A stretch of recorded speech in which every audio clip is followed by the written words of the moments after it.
ആദ്യമായിട്ട് വന്നു മിഞ്ഞാന്നൊക്കെ ഫോൺ കണ്ടിരിക്കുന്നു. ഈസ്റ്റ് കണ്ടിൽ എന്താ ഞാൻ ഇവിടെ തന്നെ ഉണ്ട്. രമേശ് ജി മാധ്യമ പ്രവർത്തനമായിട്ട് വന്നാണോ? Good morning. അടിക്കണ ഹൈഫൈ. അന്ന് അവിടുത്തെ അടിക്കുന്നു. നീ ഇതിവിടെ ഓഫീസിൽ നിന്ന് എടുത്താണോടാ ഷോള്?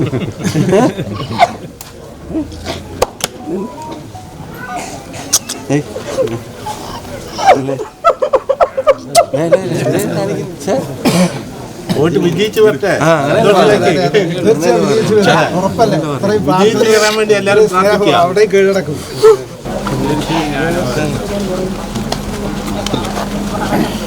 എന്നെ ഇവിടെ നിന്ന് പറഞ്ഞുകൂടിയല്ലോ. ലോക്സഭാ തെരഞ്ഞെടുപ്പിൽ വടകരയിൽ UDF സ്ഥാനാർത്ഥിയായ കോൺഗ്രസ് MLA ഷാഫി പറമ്പിലിന് പാലക്കാട്ടെ വോട്ടർമാരുടെയും പ്രവർത്തകരുടെയും വൈകാരിക യാത്രയയപ്പ്. ഷാഫിയുടെ MLA ഓഫീസിന് മുന്നിലായിരുന്നു വൈകാരിക മുഹൂർത്തങ്ങൾ.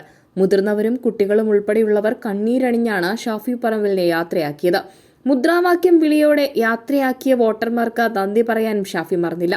താൻ എവിടെയും പോവുന്നില്ലല്ലോ, ജോലിക്ക് പോകുന്നത് പോലെയല്ലേ എന്ന് വോട്ടർമാരോടായി പറഞ്ഞ ഓരോരുത്തരെയും പേരെടുത്ത് വിളിച്ചും അഭിവാദ്യമർപ്പിച്ചുമായിരുന്നു യാത്ര. പാലക്കാടിന്റെ സ്നേഹം ആവോളം അറിഞ്ഞാണ് ഷാഫി വടകരയിലേക്ക് യാത്ര തിരിച്ചത്. വടകരയിലേക്കുള്ള യാത്രയ്ക്കിടെ അവിടുത്തെ വോട്ടർമാരോടും നന്ദി പറഞ്ഞ ഷാഫി സമൂഹമാധ്യമങ്ങളിൽ വീഡിയോ പങ്കുവയ്ക്കുകയും ചെയ്തു. രാഷ്ട്രീയ കേരളം ഉറ്റുനോക്കുന്ന മണ്ഡലമാണ് വടകര. സിറ്റിംഗ് MLA-മാരാണ് മുഖാമുഖം അവിടെ ഏറ്റുമുട്ടുന്നത്. LDF സ്ഥാനാർത്ഥി മട്ടന്നൂർ MLA ആയ KK ശൈലജയും UDF സ്ഥാനാർത്ഥിയായി പാലക്കാട് MLA ആയ ഷാഫി പറമ്പിലും. ആര് വിജയിച്ചാലും ഒരു ഉപതെരഞ്ഞെടുപ്പ് ഉറപ്പാണ്.